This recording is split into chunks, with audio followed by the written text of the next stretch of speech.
It was a lot different storm than I'd ever seen. You could ride up and see, 5, 6 broke poles in a row, or just spans of wire down. Everybody was dealing with the same scenario and probably worse.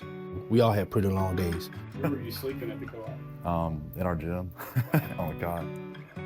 Definitely different. Almost like a movie. You hate for something like this catastrophic to happen, but years down the road, at the same time, it's something you can be proud of because you helped get everything back on. A lot of the kids, they brought a lot of things to the co-op, and that keeps you going, you know. Back to what you asked, how you do them 16-hour days or them long days, that's how you do that.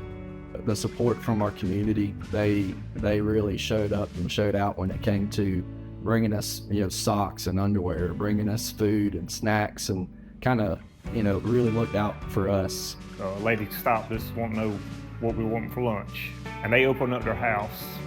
They went and bought pizzas and had drinks, and invited, 5 smelly, sweaty guys into their home to share food with, and that was pretty humbling.